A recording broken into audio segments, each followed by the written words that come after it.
Hello, fellow people! In this part, we'll take a look at our favorite crybait, totally not doomed by the narrative badass hottie.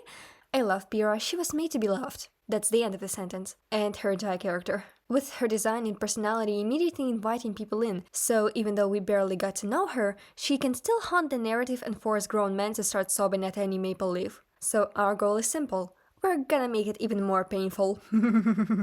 By adding to her backstory that we didn't get to know, and to her character that we only managed to explore in tiny bits once a volume before her untimely death. So don't get surprised when I start reading out a story that has never shown up before, that's just me switching to a narrative storytelling portion. As in, basically my fanfic made out of little things we do know about her backstory and its implications, okay? Let's start with her design. As always, I did pencil sketches to get her pose and face right, but this time there's also a little bit extra, we'll see later. I made her have more wide shoulders and a slight muscle definition. Not nearly as buff as Yang, but you can tell she's an athlete. Also, yeah, I'm just reusing the one frame I've ever drawn of her in the animatic because she turned out great there, in all her dead glory. Her eyes were a struggle, trying to make her seem kind and approachable, but also pretty and not just cute. I gave her a straighter Greek nose. I'm not sure if actual Greek people have it, but it's on every statue I've ever drawn in college. Her hair was a fucking struggle, trying to get the right shape for it. I think I got there in the end, but it wasn't easy. Also, about the hair. When I was doing the sketches, it finally hit me after all these years. Her hair and crown are a reference to Greek Spartan helmets with those red mohawk feather things. Pyrrha mentions in one of her songs, "Maybe I'm too tall, just not your type." And yeah, girl, holy shit, step on me. What? She's the second tallest of the main gang after John, and just barely. We love tall women in this house. So it was important to show that she's tall and built and can kick your ass while still looking fabulous. Pyrrha grew up in Argos, raised by a single mother with some help from the neighbors and the community around them. She always wanted to help people, and early on decided she'll become a huntress. Her mom assisted with everything she needed for that, even though that meant having to take up more hours at work to get extra funds for combat schools and extra classes and gear. Pyrrha, seeing all that her mom was doing for her, also decided to do her best to repay her by being the best she can be in education and in training. And her efforts paid off, when with time she became a top student in her combat class year after year, then going on to tournaments and clearing those, awards and trophies piling up. Her mom was very proud, and so was her community, knowing they have an amazing huntress in training right by their side. But all these tournaments and fame and sponsorship deals have their side effects. After a while, Pyrrha started to be treated not like a sweet girl next door, but the Pyrrha Nikos. Either someone wants something from interacting with her, or they stay away instead, not wanting to distract the star of their town. And it got annoying. But she's a good, polite girl. She just smiles and pretends it doesn't bother her that some obnoxious reporters want an interview with her right this instant while she's just taking a walk in the park with her mom.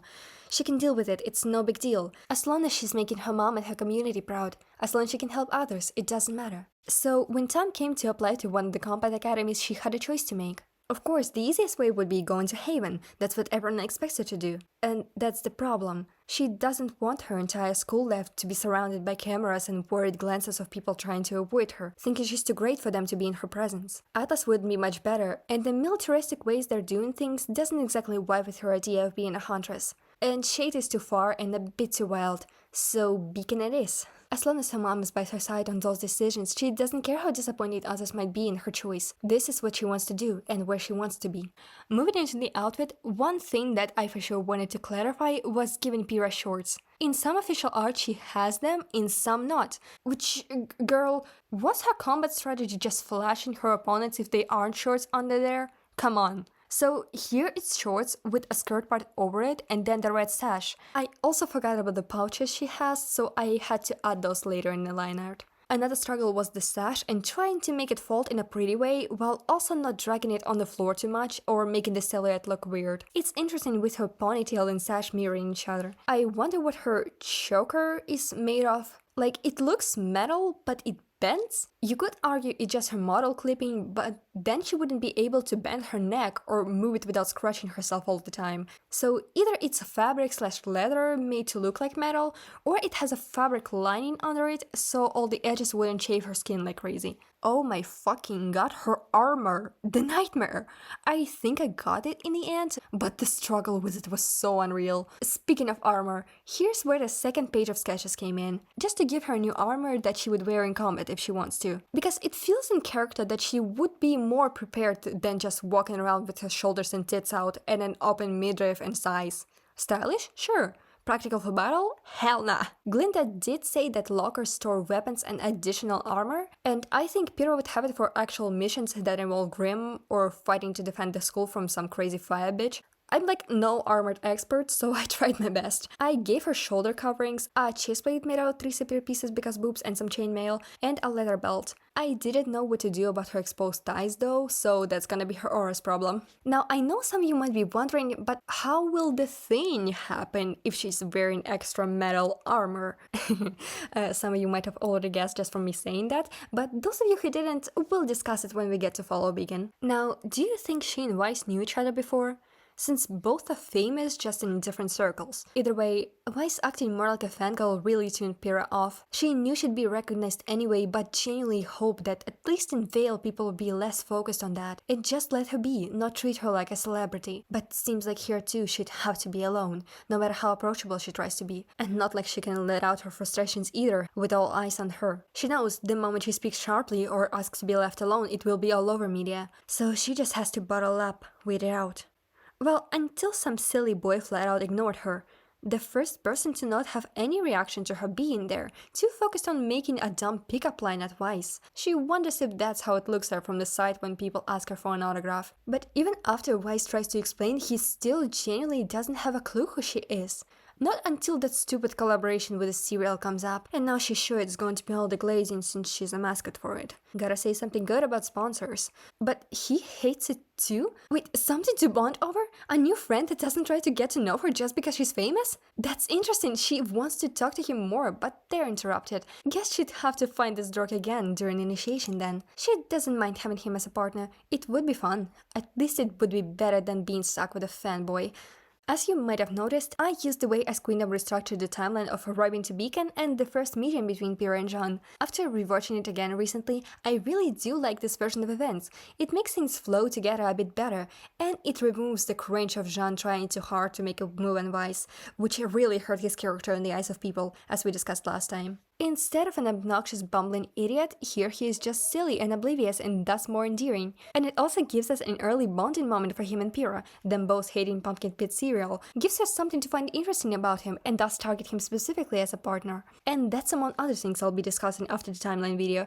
Yes, again, I will recap the scene in detail there for those of us who haven't watched Ice Queendom in a long time or in general, so we know what happens next. Pyrrha finds real friends in her team, and she can always count on them to treat her just as a normal person, not as a superstar or a cold distant figure. Friendships that would last a lifetime. And oh boy was she right about that. I can't really discuss more about her without going into territory of later chapters, which I want to tackle after the timeline. So for now, here's a little interesting connection between her character and her semblance. And tell me if you want me to make a separate video discussing all of them like this, because oh boy, I have thoughts. So, her semblance is polarity, magnetism. Magnets attract objects, but at the same time, if not turned properly, can be completely repellent. She is a magnet. She attracts attention and admiration, but her fame repels genuine affection and connections. Oh, speaking of her semblance, imagine her using it in everyday things, casually levitating metal things with it.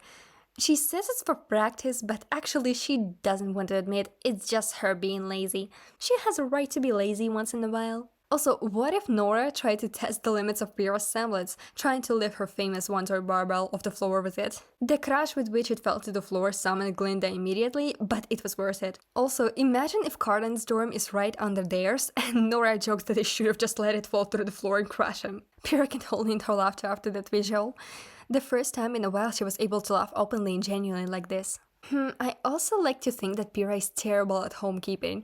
She can't make an omelet to save her life, she will burn it. And she's embarrassed about it because that's one thing she'd like to be good at, actual good life skills. But after 5th burnt omelet in a row, her team sits her down and reassure her that it's okay if she can cook. At least it makes them feel better about themselves. And it makes her more human in their eyes, that she has silly flaws like that. Nobody can be perfect at everything they do. Rand would offer to teach her, but then has to throw in a towel after weeks of trying. It's impossible. Most she can do is a salad and a sandwich, and that's about it. They promise to keep it a secret though, only letting others know that she did improve slightly. Nora and Jean teach her the art of instant noodles though. It's not healthy, but at least it's better than bland 90% sugar cereal. It's also fun to imagine Nora doing different hairstyles on Pyrrha. She had a lot of practice on Ren over the years, so she can make some real fancy styles. They also make fun of some creepy or weird fan letters she keeps getting from the rare people that don't think she's too good for them. Honestly, it feels a lot better reading them with Nora, since she can actually express how off-putting some of them are, or make fun of how badly written some of the pickup lines are. Nora once suggests compiling them and giving them to Jean, telling him these are good to try on Vice. Pyrrha feels a nasty twin in her heart at that, and gently says that it would be too much. There are still friends after all, that would be a mean prank on both of them. Nora shrugs and agrees, but she did notice the weird tone in Pyrrha's voice. Oh, and imagine them all getting to know each other once they're finished unpacking, sharing where they're from and all the like. Pyrrha says she's from Argus, and Jean's like, wait, that's where my sister and her wife live, cool. Another thing to bond over. And later they find out all of them are from Mistral, which Nora finds very funny, everyone migrating to Beacon instead of Haven. Ren knows that it does seem like Professor Line has been less active in promoting his school lately, or in public appearances in general. Maybe because of the recent increase in white fan activity all over, and he doesn't want to bring attention to himself being a faunus in a high position. So he can understand less people wanting to attend Haven for one reason or another. What matters is them all passing the exams and initiation to Beacon, so now they can focus on becoming huntsmen. Pyrrha pretends not to notice how Jean looked off with an almost guilty look when Ren said that. She hopes he doesn't feel too bad about being a bit behind in skill. Everyone can get turned around in stressful situations. What matters is reacting in the moment. She remembers some of her first tournaments and the silliest mistakes she made during them from inexperience. And if his confidence really starts affecting his performance, she can always offer to help. She is his partner after all. But for now, they're gonna focus on school starting up, wondering what their first classes would be and all the professors they'll meet. And in this casual banter, Pyrrha finally feels relaxed, like she's at home.